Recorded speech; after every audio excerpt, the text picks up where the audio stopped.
Good morning, good afternoon, good evening, ladies and gentlemen, wherever you may be in the world. Welcome to Thoughtful Nuggets and Pearls on Gift of Healing TV. I'm Sarah Jane, and I am delighted this evening, because it's evening with me, to be joined by my guest, Linda Marsanico. Linda, thank you so much for joining me today. I am delighted to be with you, Sarah. I've had another podcast with you. It's easy to be interviewed by you. It's easy to be in conversation with you. So it's a joy. Bless you. Thank you. Now, Linda is the author of the new book, The A Train to Sedona, Moving Through Your Shadow Towards the Light. And I have a copy of it here. That's the real thing, deal. That's the real deal. I started reading it, and I'm planning on reading more this weekend. So, Linda, let's start with, just because obviously there are aspects, moving through your shadow towards the light. And I read something literally within the last couple of days that said something about your shadow side is not the dark side of you. It is the disconnected sides of you. And for me, the way I think about that is those things that have happened to you in your life that have hurt you, have upset you, you don't know how to deal with, especially in your early years. Even as adults, we don't necessarily have to deal with some things, but as children, we really don't. And so they're the disconnected aspects of ourselves, the hurt parts of ourselves, that it's time for us to bring back and to be the full person that we are, the being we are meant to be. There was nothing ever wrong with us. It was other people's perceptions and sort of life. Does that make sense to you, the feeling I'm getting? It does make sense to me. We need to know who we are. And as you say, being disconnected, during the path, we have many techniques and many opportunities to get to know who we are. So we have interactions with people. And we're interacting and we're partnering all the time. And we have reactions to those interactions. And we have an opportunity to look in the mirror, the metaphorical mirror, and say, what can I learn about myself? What does this say about me? And then take steps to learn more, to include. In these interactions, we have the opportunity to bring up unconscious material. Talk about being disconnected. The unconscious needs our attention so that we can become more integrated. And it reminds me of a story that I have in the book of a failure to be compassionate. I was at a dinner party, and a guest at the dinner party presented an idea. And in order to be cogent in the idea that was presented, the guest disallowed the nuance of what I was trying to express. So the party was over. I drove home. It was about 10 o'clock at night. And the garage that I had at the time is one where I needed to pull my car alongside of the parked cars and then back into the garage. So this man in a car was blocking me. I flicked my lights and he pulled up. And I didn't think that he pulled up enough. And I flicked my lights and continued. And the anger started pouring out of me. I couldn't believe how angry I was. When I caught myself, I realized that he had pulled up enough. So I was able to back in appropriately. I hadn't realized how angry I was, how blocked I felt by this dinner guest. And that was a spiritual opportunity for me. I failed in compassion, but I brought the unconscious material up to consciousness. That disconnected part of myself could be dealt with. I could grieve other moments in my life when I felt blocked, and a real opportunity to know who I am, to move toward the light. So I remember. Go. I remember reading that bit in the book. So, compassion is an everyday experience. We get to make decisions, as we were talking about before the broadcast. Somebody greets us, we can give them a smile or a frown. We can be polite or we can be rude. In traffic, I could be in the fast lane behind somebody doing 40 miles an hour. Now, I can maybe flick my lights to see if they'll move, but maybe they won't. I can go to another lane. I can decide if I stay in that lane that it's going to take me a longer time to get where I am. But if I'm feeling angry, I could curse, honk my horn. So it's an opportunity for me to practice compassion or to get to know myself more. Because I think often our personalities come out in the car. Oh, yes. As I learned that night with that man blocking my driveway.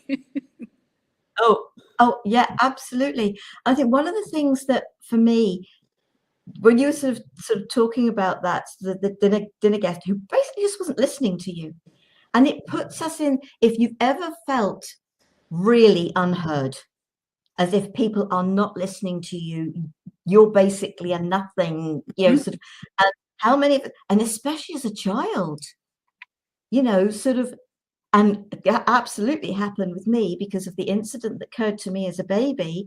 I desperately wanted my mother, but I was in hospital and I got to see her once a week for an hour. That was circumstances and the rules of the hospital. That was not because they didn't want to be with me, but of course, that little baby desperately wanting their mother and cried and cried and cried. Mum wasn't there. As an adult, we can understand circumstances, but how do we help the inner self, the hurt self, the traumatized self? And it was something I've sort of read recently about. So the trauma for a child isn't the hurt and the pain. It's that there's nobody there to actually listen. Being listened to is like being loved. Yeah. It's a beautiful thing. Recently, there's a lot of talk about trauma residing in the body. About 25 years ago, 20 years ago, Bessel van der Kolk wrote The Body Keeps Score. And I sometimes work with my clients, and I've worked on myself with this, where it's sort of a Buddhist meditation. It's not sort of, it is a Buddhist meditation where we go for a discomfort, an itch, something to draw us to that part of the body. And we speak to that part, asking, what are you trying to tell us? What are you trying to tell me? What do I need to know? And it's helpful to have a conversation, to lead us to have a vocabulary about it, and a trust that we can heal. That's the thing. We want to know that there is the ability to heal, and there is. And of course, one of my tips on the road is to take responsibility for ourselves. One is intention to be on the path, and another is to take responsibility because really we're the only ones who can heal. As a Reiki master, I can work with the Reiki energy, but the person who is going to be healed has to wish to be healed. Otherwise, there's no healing going to happen. Yeah. So we are, as I say to many clients, you are the CEO of your company. You are the president of your being. So yeah. And when I think that, I want to sit up straight and I feel very grounded and centered. We're powerful. Yeah. And we need to remember. Yeah, we absolutely are. Yeah, with the Reiki, which obviously I do as well, or I bring as well. It is about offering the energy, and you offer it. And if it is a tool that is right for them and empowers their own self-healing, yes, we can't heal anybody but ourselves. And that was actually why I learned Reiki. Somebody said to me, "Oh, the first person you treat is yourself." I thought, that's for me. And for me. Yeah, absolutely. That's where it started. But the important thing to do is listen to ourselves, is love ourselves, if have the compassion and the caring for ourselves. I think, sort of moving through your shadow towards the light is really about connecting with yourself, every little bit of yourself, understanding what's gone in your life. This is the sense I'm getting, understanding the things that have happened so that you've got a better understanding of your reactions and actions to things. And I think when you can come from an adult perspective of understanding what happened to the child, you don't have to like it. You don't have to condone what happened to the child. But if you can realize there were circumstances around things and be more compassionate of the child within, because at the end of the day, for me, that child is still right inside me. Every single age, every single second, minute, hour, day, that aspect is still inside of me. It makes up the whole. Every single aspect makes up the whole of me. Yes. One of the tips, another tip, is to heal the inner child. And so I could become aware of an aspect of myself at any time that needs to be dealt with. I remember a client wanting to color in her coloring book in the park. That was what her child self wanted. And then there's also asking the questions, which are questions within us. The journey is within. So I ask, what can I learn about myself in this interaction? What can I grieve over? How do I want to handle it? I'm asking myself to get to the core of love, where Creator is. It is said that Creator is in every electron of our cells. So if I'm looking at my cells, if I'm looking within, if I'm getting clarity, as I'm moving toward the light, I'm being self-loving, and I am the most important thing, or I would have to say one of the most important things is to love ourselves. Whether it's the most important thing or one of the most important things, because when I love myself, I can share kindness, I can share goodness, I can share so much of what is needed, but I can't give it out if I don't have it. And as I was mentioning before we got on the broadcast, there's a lot of work to do to feel self-loving. I mean, someone said to me, I said, assertiveness and compassion they go together. Just, really? I said, well, look at assertion. I define it as getting my needs met while respecting the rights of others. I speak my truth. I let people know who I am. And I'm real in the world. And that builds self-love. Now, I can request something through assertion. It doesn't mean that I'm going to get it. But I've spoken it. I've spoken my truth, and it fills me in. And sometimes I think we can fulfill our own requests. So if I wanted to go out to dinner and there's nobody to go out to dinner with, I could take myself out to dinner. The idea is that we have everything we need inside of us. Of course, having said that, we are social beings, right? We are social beings and we need others. But assertion and compassion are good cousins, I would say, in the path to looking inward. But so people can hear that word assertion. And for some people, that could be very strong, very powerful, and I am going to get my own way. But it's like the word love, that it can be misconstrued, it can be misunderstood, it can have the wrong energies put to it.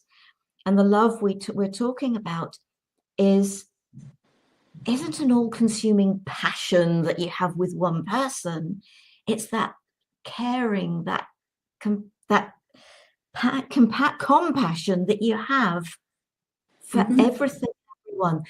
And if you're struggling to think about it with humans, maybe you need to think about it with an animal. Have you got a pet, a dog, a cat, or something? Do you just love being out in nature? When you see a dead animal at the side of the road, does it actually hurt you?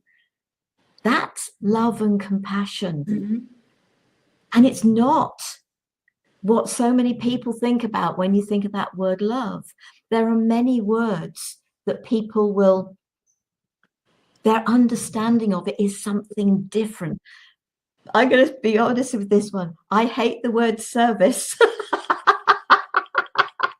Personally, I do, because I've been a waitress, I've served behind a bar, I've been a chambermaid, all those things. You're doing things for people. Mm-hmm. They don't have to do for themselves. And that's my understanding of the word service. Now, my youngest sister, she adores the word. She uses it a lot, not so much around me. But for me, I'm not here to do anything for anybody. I'm here to support people, to help people to do things for themselves. Yes. And having worked with adults with learning difficulties and children, you know, it's about supporting them to do things, not to do things for them. And there's a real difference in, and I know some people consider that word service to be that we're here to be of service to people, and it's just like because of my understanding of the word. And so I think we have to realize this, don't we? With words, people have got different understandings of what they mean. That's why communication is so important.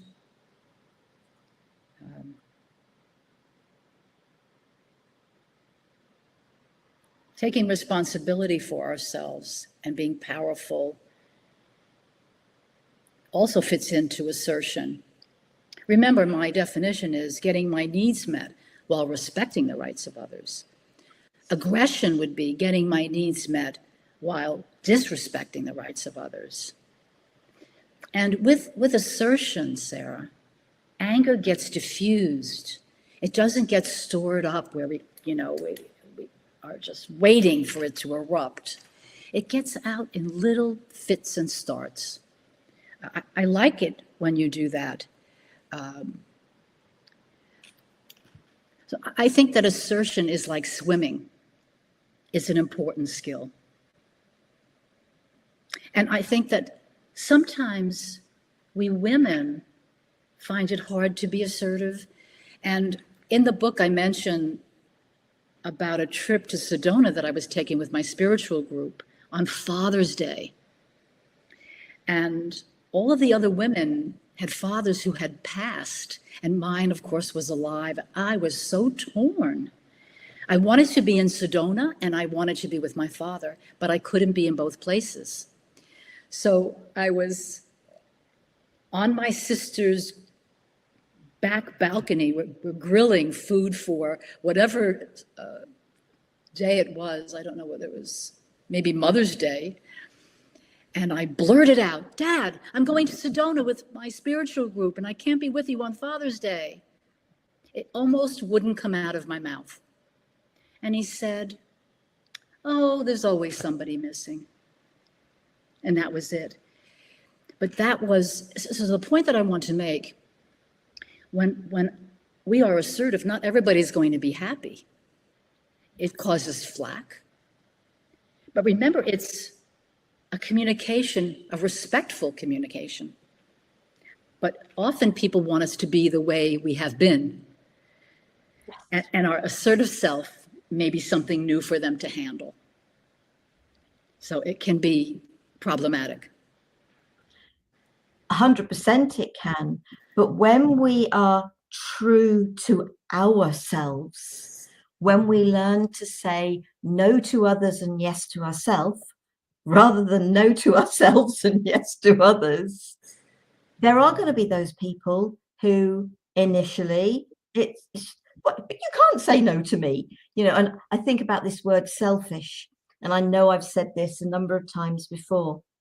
Who is the one being selfish? I've asked you, oh, would you do so and so for me? And you come back and you say no. You don't have to give a reason. You really don't.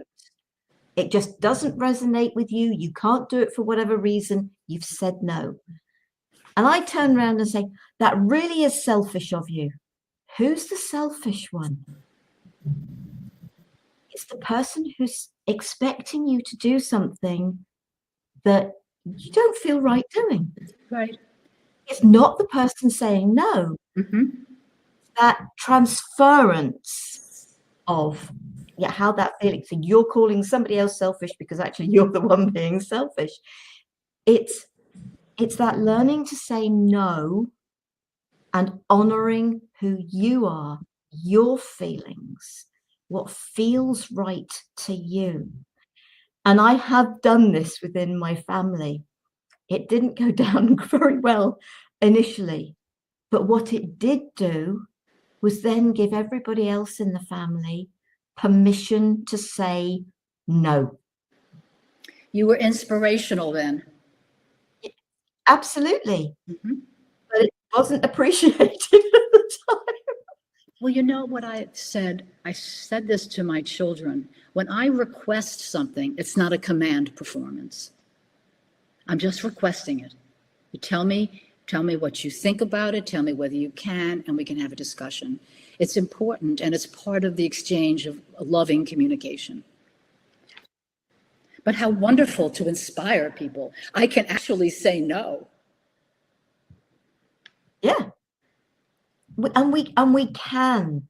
And I think, obviously, having sort of read what I have of the book, it's been about you learning things about yourself and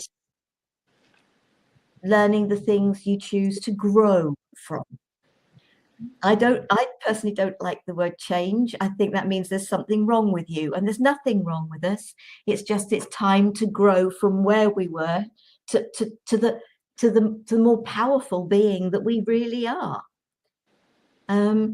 So is there anything else sort of, because it's only a half-hour program, but I'm loving this, and I know we have got someone watching, so if you've got a question, please, or you've got a comment, please do write in the chat. That's what the chat's there for. But have you got another story within the book that you feel is something that you'd like to share here? I would, Sarah.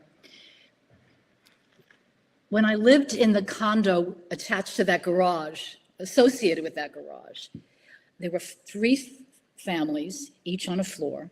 And on the 3rd floor, they became pregnant and had a baby. And they put their baby carriage right outside my door. So when I opened my apartment door, the carriage was right there. I asked them to move the carriage, to move it to a vestibule to the left, to bring it up a couple of steps and put it on a landing. They refused.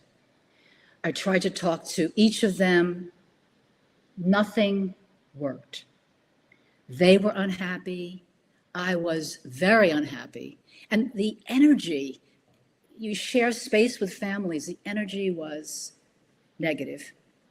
And I think an angel whispered in my ear. I decided to say, I am a bodhisattva. I am a bodhisattva. And a bodhisattva is someone, as maybe someone doesn't know, someone on the road to enlightenment. When I would come home from work and see the carriage in front of my door, I'm a bodhisattva. I repeated it again and again. I am a bodhisattva. I am a bodhisattva. And they moved the carriage. And I think my interpretation of that is that they felt the loving energy. Love is a catalyst. Love opened doors. And I was so happy. I was so happy that that was the result, because I was aggressive and not very pleasant at the beginning. But I shifted. As I said, I think it must have been an angel in my ear. Be loving. And then the unexpected happened.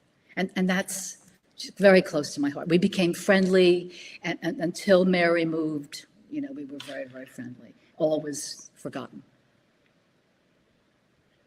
And I suppose in my own way, when I'm out driving, but not just driving, sort of sometimes when I'm out for a walk, whatever, something happens, but it's usually driving, sort of, and it's, people sort of cut you up or pull out in front of you. It's all silly things that are totally unnecessary.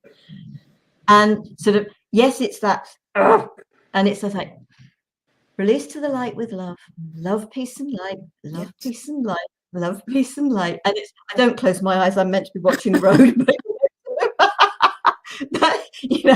I would, but I'm usually moving, so sort of, and it's just like, no, release that to the light, sort of, and for me, it's really as important to release it to the light with love. This is something sort of where I've sort of heard, was taught, whatever, is any negative energies, if you're wishing to let them go, wrap them in love, release them to the light with love, but add that loving energy to it to negate the negative energy.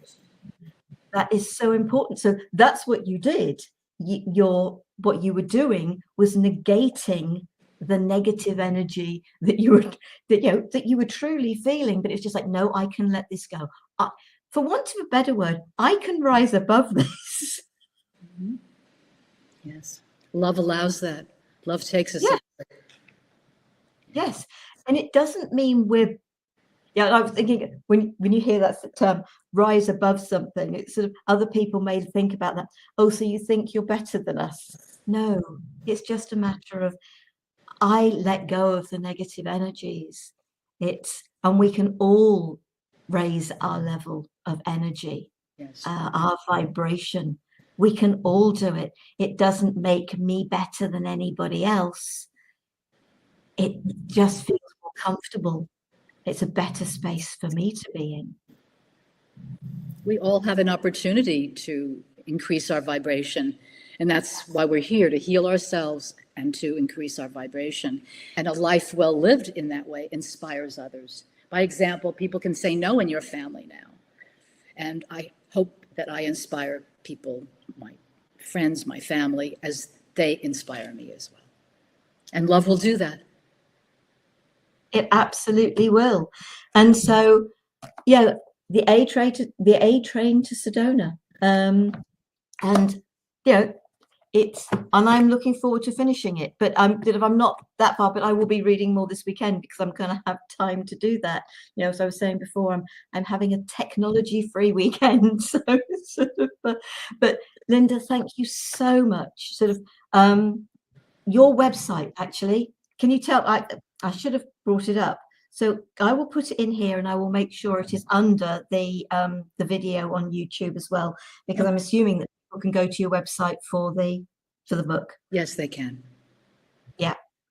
So your website is? It's lindaMarsanico.com. Okay. And then there's a page, the A Train to Sedona has its own page, and they can click on that. I don't know what I'm doing here. I can't see what I'm doing, which doesn't help, and I'm no typist. So LINDA, hopefully I put that in right. So is MARSAN. N for Nancy. SAN for Nancy. ICO. CO, it's all right. I can't see my keyboard, and I'm not. What's it? Marsanico.com. Okay. Right. Okay. I've put that in, and I will make. And I'm sure I've got that, so I'll make sure that's up on the up under the video on YouTube as well. Linda, thank you so much. I can't believe that the time's gone so quickly. Yes. It's lovely to be here with you, Sara. Thank you for the opportunity to share information about my book. No, it's a real pleasure.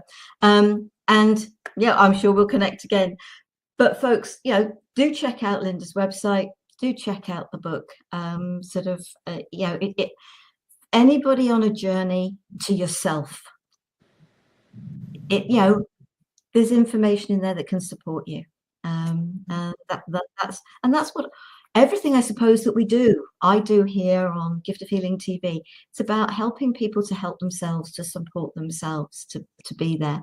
And I love having other people who are doing exactly the same. That's what it's all about for me. So Linda, thank you. Thank you, Sarah.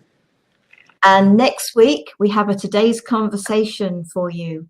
The Art of Laughter, Art and Chocolate for Overall Health and Wellness, with Sara Routman, who's a laughter yoga practitioner. So I think we're going to have a lot of fun with that one. And laughter is one of the best medicines you can come across, folks. So I hope you'll join us for that. Linda, thank you. It's been a real pleasure. Speak soon. Thank you, Sarah. Namaste, sweet souls. Bye. Namaste.